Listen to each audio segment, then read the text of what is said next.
which means I got tricked into doing this. Over 7 years ago, with my lovely wife Phyllis, who was a registered nurse and one of the most nurturing, caring women I've ever met in my life, decided to help me get healthy. At the time, I was in a very stressful corporate job. I was an ex-athlete. I mean, my education was in health and fitness. But here I was at 55 years old and in denial about the fact that my BMI was 35 and a half. I was 62 pounds overweight. I was on blood pressure medications, cholesterol medications, and an antidepressant. And finally, the sleep apnea machine was what hooked me over the edge, because my wife was going to kick me out of the bedroom unless I did something about that. It's not, she didn't mind the snoring, she just didn't want to hear me stop breathing. You know, she wanted me to do that somewhere else. I didn't want you leaving me with 7 kids.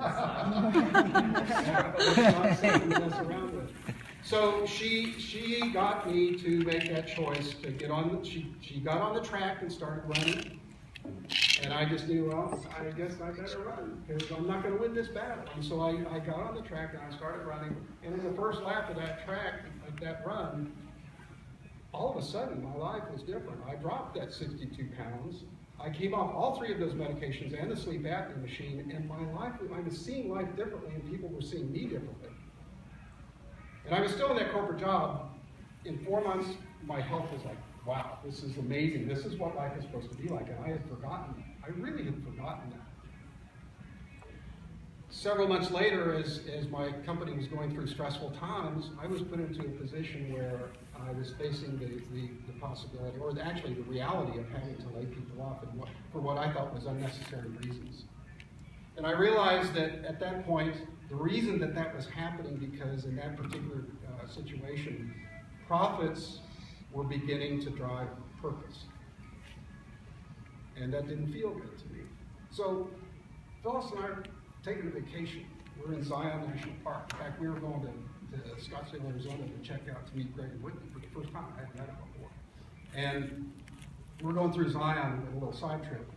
And while we're in Zion, she's driving, because I have a conference call that I have to have with the 2 owners of this company to talk about budgets, and to hear them beat me up for an hour telling me you've got to cut another $250,000 out of the budget, and that means because we didn't have anything else to cut at the time. And she's over there in meditating, enjoying the scenery, because that's what you should do at Zion. Oh, yeah. She's implacable when it comes to the healthy mind. So she's there, and I didn't realize until I hung up the phone, but she's there just kind of taking it. I didn't even know what was around me. I was oblivious to the beauty that was around me.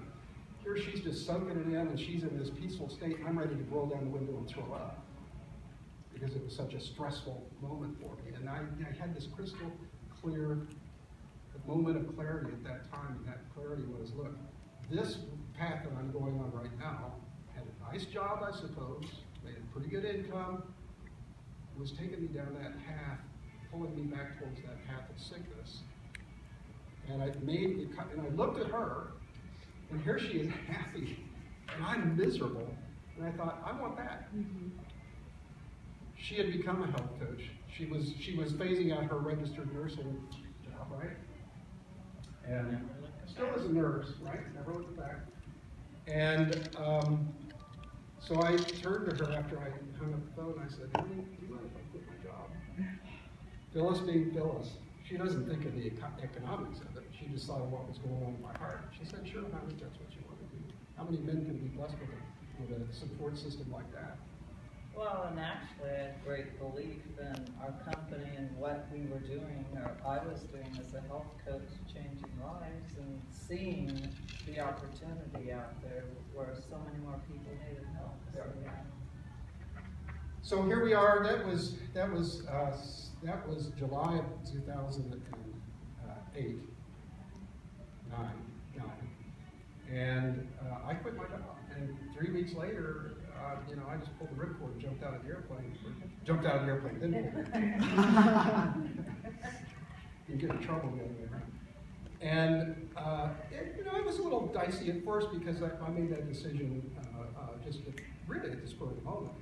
But here I am over 6 years later, and the next day, in fact, was when I met Greg and Whitney. And here I am sitting with them at the Scottsdale Resort or wherever it was there in the Phoenix area, and met them for the first time, and I could see the business acumen that Greg had, being a business guy myself. I could see the heart that he brought to the table.